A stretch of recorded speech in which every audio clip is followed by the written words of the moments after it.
Hello दोस्तों, स्वागत है आपका एक बार फिर से मेरे यूट्यूब चैनल पर। दोस्तों, आज की इस वीडियो में हम बात करेंगे बेसिल के बारे में कि बेसिल क्या है। क्या सचमुच बेसिल के थ्रू सरकारी नौकरी लगती है या नहीं। आखिरकार जो बेसिल है, बेसिल क्या है, क्यों गवर्नमेंट की जो भी रिक्रूटमेंट है वो बेसिल के थ्रू कराई जाती है। तो इस वीडियो में सारी डिटेल्स मैं आपको स्टेप बाय स्टेप दूंगा। यदि आप मेरे चैनल पर नए हैं, वीडियो को पहली बार देख रहे हैं, तो चैनल को सब्सक्राइब करना ना भूलें, क्योंकि बेसिल से संबंधित जो भी वैकेंसीज आती है वो मैं अपने चैनल पर इसकी वीडियोस बनाता रहता हूँ, उसकी वैकेंसी के रिगार्डिंग।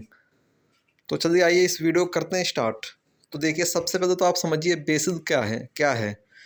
बेसिल की जो फुल फॉर्म है ये है broadcast engineering consultants India limited, यानी ब्रॉडकास्ट इंजीनियरिंग। इसका अर्थ होता है कि जो आपका रेडियो हो गया, संचार हो गया इत्यादि के प्रसारण से संबंधित कोई भी जो कार्य होता है, यानी आप ये कह सकते हैं कि जैसे कि आपका रेडियो हो गया, टेलीविज़न हो गया इत्यादि से रिलेटेड जो भी होता है, यानी इंफॉर्मेशन एंड टेक्नोलॉजी जो होती है, तो उसके जो काम होते हैं, यानी वो जो काम होते हैं वो काम बेसिल देखती है।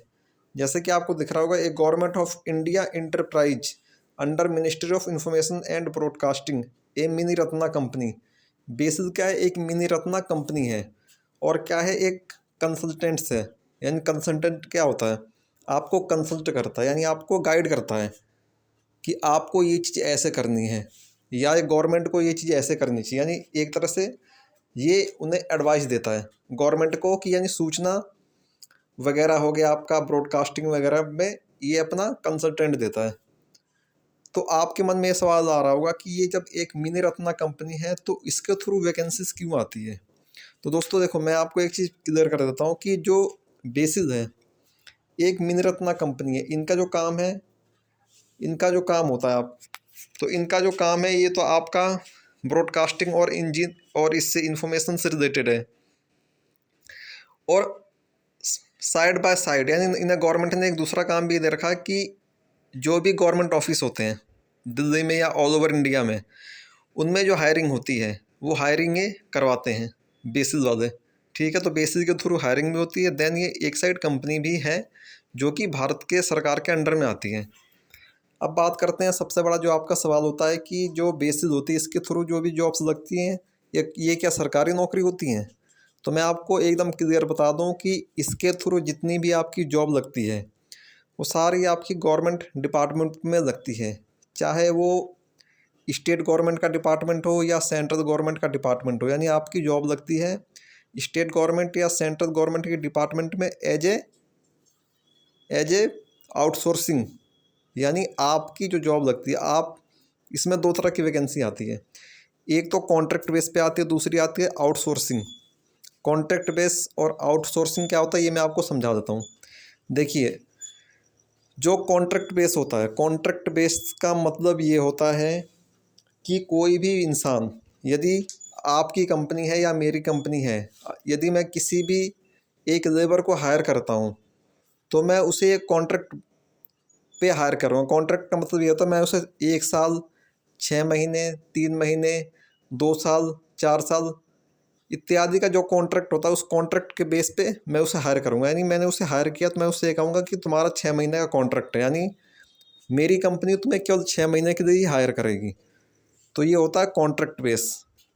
आपने देखा हो कॉन्ट्रैक्ट बेसिस की जॉब्स आती इसमें। ये हो गया आपका कॉन्ट्रैक्ट बेस।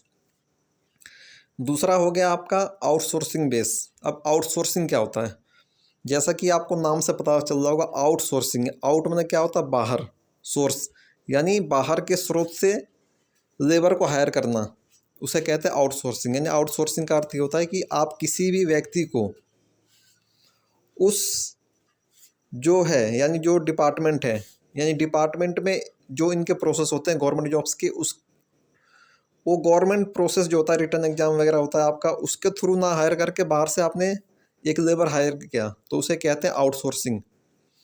तो इसमें जो वैकेंसी आती है आउटसोर्सिंग का मतलब ये था, हमने कोई डिपार्टमेंट या डिपार्टमेंटल एग्जाम वगैरह कुछ नहीं करा, हमने एक बंदा हायर बाहर से हायर कर दिया एज ए प्राइवेट। तो आउटसोर्सिंग का अर्थ ये होता है कि आपने बाहर से एक बंदा हायर कर दिया, यानी एक लेबर आपने बाहर से हायर कर दिया, तो जो हायरिंग होती है आउटसोर्सिंग बेस, उसका मतलब है private base. Contract base and outsourcing base में अंतर ये होता है कि कॉन्ट्रैक्ट जो आपका होता है वो फिक्स होता है, फिक्स टर्म होता है आपका कि 1 साल का है, 2 साल का है, 3 साल का है, 4 साल का है, 5 साल का है। लेकिन जो आपका आउटसोर्सिंग होती है, आउटसोर्सिंग में का अर्थ ये होता है कि आपको कभी भी निकाला जा सकता है, यानी ऑन द स्पॉट आपको निकाला जा सकता है। तो ये होता है आउटसोर्सिंग एंड कॉन्ट्रैक्ट बेस, दो तरह की इसमें जॉब्स आती हैं।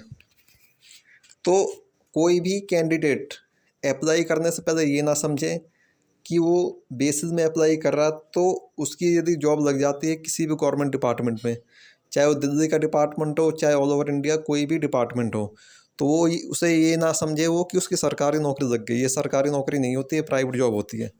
कॉन्ट्रैक्ट बेस पे हो तो आपको आपकी जो नौकरी है वो एक फिक्स टर्म के लिए है, और यदि आप आउटसोर्सिंग बेस पे हो तो आपकी नौकरी कोई फिक्स नहीं है।